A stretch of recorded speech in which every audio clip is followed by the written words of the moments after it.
Salut, comment ça va?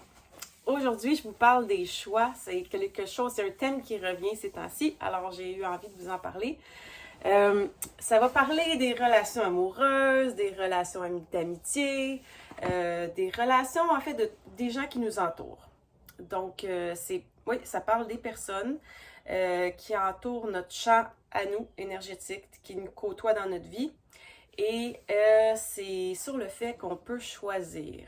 C'est comme si avant, on n'était pas, ben, il y en a qui étaient rendus là, mais qu'on n'était pas nécessairement porté à réaliser qu'on avait le droit de faire un choix. Et pour ça, la première étape, c'est de prendre conscience, donc d'observer. OK, qui sont les gens qui sont autour de moi? Et est-ce que ces personnes-là qui gravitent autour de moi ont une énergie dissonante qui cause des frictions dans mon énergie ou harmonieuse avec moi? Et si c'est dissonant, on a le droit de dire moi, ça m'aide pas, ça là. Alors, on peut mettre une certaine distance, OK? C'est comme un choix qu'on va faire, mais par respect de soi-même et non par rejet de l'autre. Donc, si on va plus loin un petit peu dans l'observation. Donc, on va aller se poser et observer c'est quoi la relation qui s'installe avec cette personne-là. Est-ce que cette personne-là vient me voir quand elle a besoin, quand elle vient chercher quelque chose? Dans le fond, si c'est un échange comme tel ou si c'est quelqu'un qui vient prendre. On doit s'observer nous aussi à l'inverse. Est-ce que moi, quand j'aborde quelqu'un qui est dans mon entourage, est-ce que je veux faire un échange?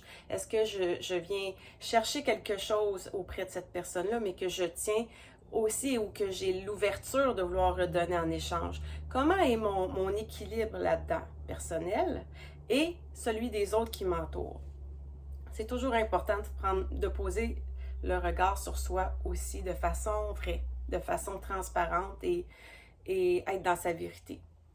Alors, dans ces situations-là, on doit se demander, OK, si cette personne-là me fait pas, dans le fond, je sens qu'elle vient à son moment, que pour moi, si c'est l'inverse, ça ne sera pas un retour.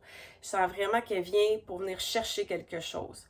Bien, on a le droit de dire non. On a le droit de mettre nos limites, puis de poser ça clairement. C'est principalement avec nous-mêmes qu'on les pose.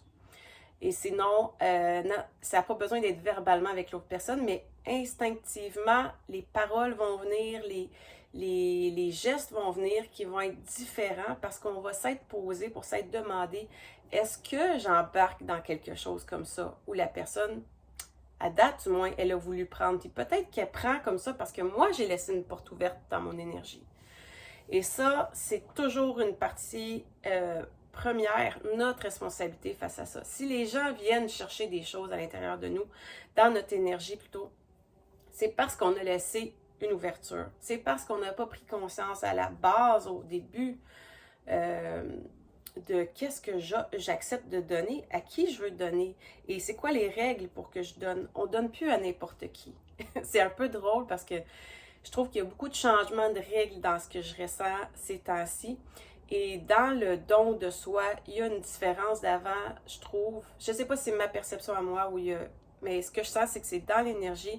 Avant, il fallait être bon avec tout le monde, il fallait être généreux avec tout le monde, il fallait donner, il fallait faire au-delà de soi, aller donner aux autres.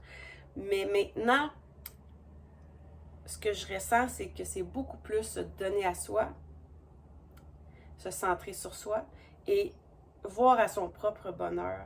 Et non de façon égoïste et close là, autour de soi, mais c'est qu'une fois qu'on voit à ça, à notre propre bien-être, à notre propre bonheur, bien là, on rayonne quelque chose qui est de l'autre côté de notre œuf énergétique, là.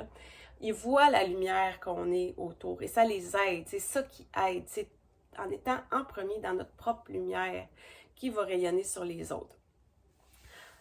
Et non en sortant notre bras de notre œuf puis en allant faire quelque chose pour l'autre.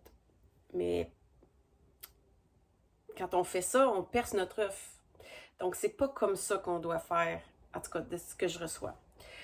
Si on revient aux amitiés et aux gens qui nous entourent, c'est important donc de se poser puis de regarder à l'intérieur de soi, OK, comment je mets mes limites, moi? Qu'est-ce que j'accepte? Puis tant qu'on n'a pas fait cette étape-là de se poser et se questionner, notre limite, notre offre est pas est perméable à ce qu'on n'a pas pris le temps de prendre conscience. Ce qui veut dire que si moi, j'ai pas observé mes blessures qui font que j'ai peur de fermer mes limites, ben je vais la laisser ouverte, puis il va rentrer du monde, la porte est ouverte. Est-ce que c'est de leur faute ou c'est de la mienne? Au final, c'est la mienne qui a accepté ça. Mais là, je prends conscience et je peux agir autrement, je peux mettre en conscience autre chose.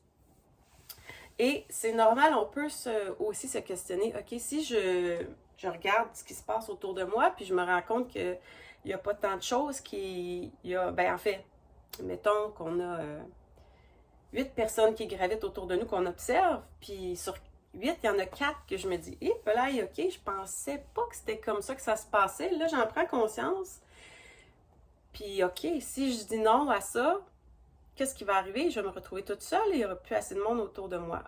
Ok. Peut-être que ces personnes-là vont quitter, mais peut-être aussi que toi, en changeant tes propres limites, en mettant au clair avec toi-même ce que tu veux et ce que tu veux pas, la relation avec l'autre personne va changer.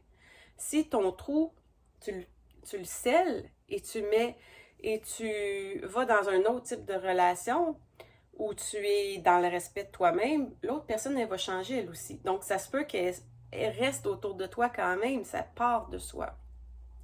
Mais sinon, si c'est des gens qui ne peuvent pas aller là, ils vont quitter ton champ énergétique, ils vont cesser de graviter autour de toi. Et à ce moment-là, ça laisse de la place. De la place autour de toi et aussi ton noyau à toi est harmonieux et va attirer par sa vibration d'autres personnes qui vibrent comme toi dans le respect de soi. Et là, wow, ça amène des relations qui te ressemblent et qui te respectent et qui changent complètement l'énergie autour de toi. Donc, en cadeau, ça t'amène des relations plus nourrissantes, plus respectueuses, plus reconnaissantes, reconnaissantes dans le sens qui reconnaissent qui tu es et dans le respect. Mais à la base, il faut reconnaître que c'est parce qu'on s'est respecté soi-même. Et pour ça, avant ça, il y a eu une période d'observation, d'accepter, d'enlever le voile et de regarder la vérité. Qu'est-ce qui est autour de moi? Parce que des fois, c'est pratique d'avoir le voile. Ah oui, tout est beau. Tout le monde me respecte. Mais on enlève le voile. Oh, ok, il va peut-être avoir des petites surprises moins agréables. On va se rendre compte de certaines choses, mais il ne faut pas oublier sa propre responsabilité là-dedans et qu'on est la personne qui tenons notre œuf, si on peut le dire comme ça, et qui avons décidé de laisser se percer des trous. Ou, dans notre passé, on a appris qu'on devait laisser des trous. Mais c'est quand même sa responsabilité de cheminer pour voir à colmater nos trous et à se faire un bel œuf de respect envers soi-même, de lumière, de joie, d'amour. Et là, on rayonne ça autour de soi. Et c'est comme ça, ce qu'on rayonne autour de l'œuf, qu'on apporte aux autres. Alors voilà, j'espère que c'est clair. Ça résume en fait beaucoup de messages que j'ai voulu vous faire dernièrement. Alors, je pense que tout y est. Mais n'hésitez pas à me poser des questions. Des fois, je me demande si c'est clair pour vous. Cassolé dans ma tête, ça ne veut pas tout dire. Bye bye!